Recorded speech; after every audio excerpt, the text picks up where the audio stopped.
से हाउस में कोई बोलने वाला नहीं था। इसलिए दूसरा संगठन भारतीय जनसंघ के नाते खड़ा हुआ कि कम से कम हाउस के अंदर हिंदुत्व की आवाज उठाने वाला होना चाहिए। फिर समय के अनुसार संगठन बनने लगे, लेकिन हम सभी को पता है, अभी हमारे अध्यक्ष महोदय ने भी वर्णन किया, विनोद जी ने भी उस बात का वर्णन किया और पूजनीय शास्त्री जी ने भी वर्णन किया। हमारे देश के अंदर ये जो भेदभाव, मतांतरण, इसको लेकर संघ बड़ा चिंतित था। इसलिए परम पूज्य गुरु जी के नेतृत्व में 1964 में स्वामी चिन्मयानंद जो चिन्मय मिशन के संस्थापक थे, मास्टर तारा सिंह जो ग्रंथी थे, ऐसे आचार्य तुलसी जो जैन मत के थे, ऐसे सब ने मिल करके विश्व हिंदू परिषद की स्थापना किया। और इतना नहीं तो क्या करेगा विश्व हिंदू परिषद? तो देश भर के अंदर टूटे फूटे मंदिरों को, जिनको मुसलमानों ने ध्वस्त किया है, मंदिरों का जीर्णोद्धार करेगा विश्व हिंदू परिषद। गौ रक्षा का काम करेगा विश्व हिंदू परिषद। और जो अबाध गति से सैकड़ों वर्षों से धर्मांतरण चल रहा है, विश्व हिंदू परिषद उस धर्मांतरण को रोकेगा। और उसमें उसके संस्थापक अध्यक्ष जो बनाए गए वो स्वामी चिन्मयानंद बनाए गए, पहले जो अध्यक्ष थे। 1966 के अंदर कुंभ मेला था प्रयाग का, उसमें सारे साधु महात्मा संत सब इकट्ठा हो गए, सारे शंकराचार्य भी इकट्ठा हुए, सभी मतों के आचार्य इकट्ठा हुए और सबने तय किया नहीं, गौ रक्षा पर काम होना चाहिए, गौ रक्षा का मूवमेंट चलना चाहिए। और हम सारे लोग जानते हैं स्वामी कृपात्री जी महाराज के नेतृत्व में जो गौ रक्षा का आंदोलन हुआ, उसमें कितने साधु मारे गए और किसने मरवाया ना बताने की आवश्यकता नहीं है, जानते हैं। विश्व हिंदू परिषद में 80 और 90 के दशक में 66,000 लोगों की घर वापसी की, 66,000।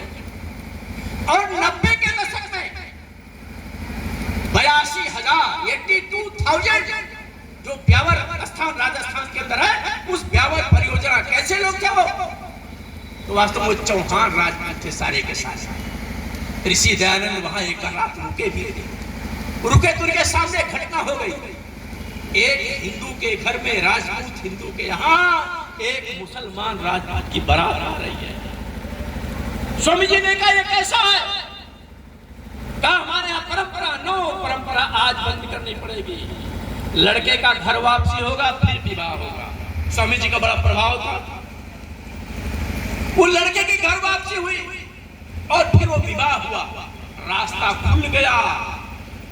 शुद्धि सभा ने बड़ा कर क्या, मैं उसका विषय यहाँ नहीं है, मैं उसको बारे में नहीं बोलूंगा, लेकिन 82,000 लोगों की घर वापसी वो ब्यावर के अंदर, वो सारे चौहान राजपूत थे। पृथ्वीराज चौहान की जो वो कुल देवी है, उसके भी राष्ट्रीय विश्व हिंदू परिषद ने सैकड़ों मंदिर खड़े किए, मैं वहां गया हूं। इतना बड़ा काम जो है वो विश्व हिंदू परिषद ने वास्तव में उसके स्थापना का जो उद्देश्य था वो इस प्रकार का उसका उद्देश्य था। 1983 में विश्व हिंदू परिषद ने भारत माता गंगा माता को लेकर संपूर्ण हिंदू समाज को जगाने के लिए रथ निकाला, वो रथ यहाँ भी आया रहा। और 1984 में राम जानकी रथ निकला, राम जन्मभूमि के मूवमेंट के लिए, जो सारे देश में गया। और मैं उसमें 1984 में लखनऊ के अंदर मैं तहसील प्रचारक था और मुझे बजरंग दल का कैग दिया गया था। उसमें बड़े बड़े कल्याण सिंह, ये सारे लोग उस कार्यक्रम में थे। और उसमें जो बेगम हजरत महल पार्क है, सब हमारे रामचंद्र दास परमहंस खड़े हुए, उन्होंने कहा आज से इस पार्क का नाम रहेगा उर्मिला भाट।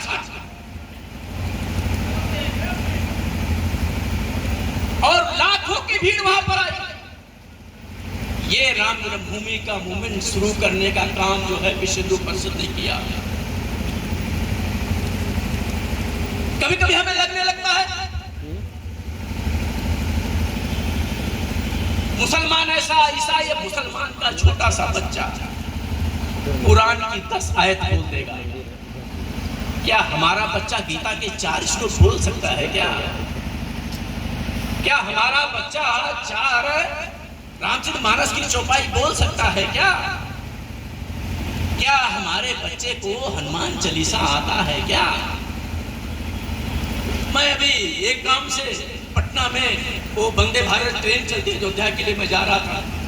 जब मैं काशी पहुंचा मेरे पीछे एक लड़की बैठी थी, उसका छोटा सा बेटा था।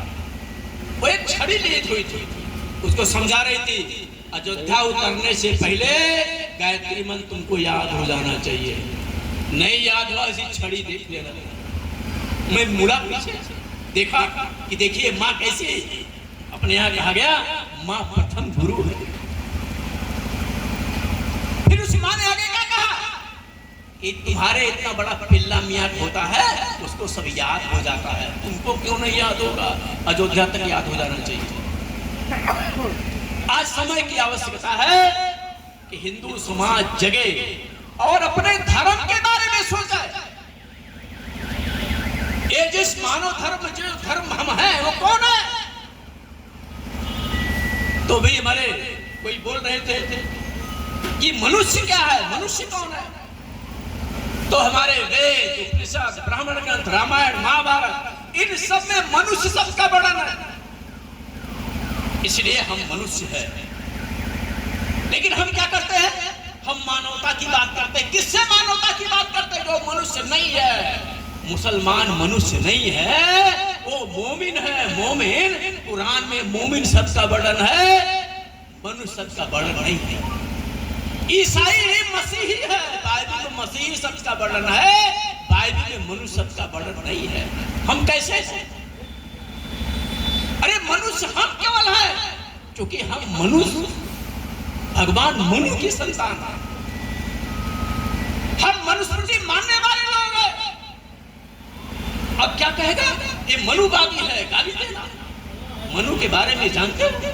डॉक्टर भीमराव अम्बेडकर लिख रहे हैं अगर इस संविधान को जलाना होगा तो पहला आदमी मैं होऊंगा, इसको जलाऊंगा, क्योंकि ये भारत का संविधान है ही नहीं, ये तो कट पेस्ट है। डॉक्टर अम्बेडकर लिखते हैं कि साउथ एशिया के 34 देशों के अंदर मनुस्मृति पर आधारित संविधान बना हुआ है, तो भारत में क्यों? डॉक्टर अम्बेडकर ने एक पुस्तक लिखा, उस पुस्तक का नाम है हूल सूत्राज। उस पुस्तक में लिखते हैं डॉक्टर भीमराव अम्बेडकर ये ऊंच नीच, छुआछूत, भेदभाव, वो कहते हैं हमारे यहाँ 4 वर्ण थे लेकिन छुआछूत नहीं था, भेदभाव नहीं था, ऊंचा नीचा नहीं था। इसलिए जब हम ऋग्वेद उठाएंगे तो उसमें कवच सलूस मिलेंगे, दीर्घतमा मिलेंगे, ऐसे तमाम ऋषि मिलेंगे जो शूद्र कुल के हैं, कुल थे, छुआछूत नहीं था। तो डॉक्टर भीमराव अम्बेडकर से लोगों ने पूछा ये कब छुआछूत आया? तो डॉक्टर अम्बेडकर उसी पुस्तक में लिखते हैं, वो कहते हैं ये इस्लामिक काल की देन है, ये इस्लामिक काल की देन है। अब क्यों बोलते हैं इस्लामिक काल की देन? मालूम है आपको? मुसलमान कैसा मालूम है आपको? कभी कभी अभी बारे लोग बोल रहे थे कि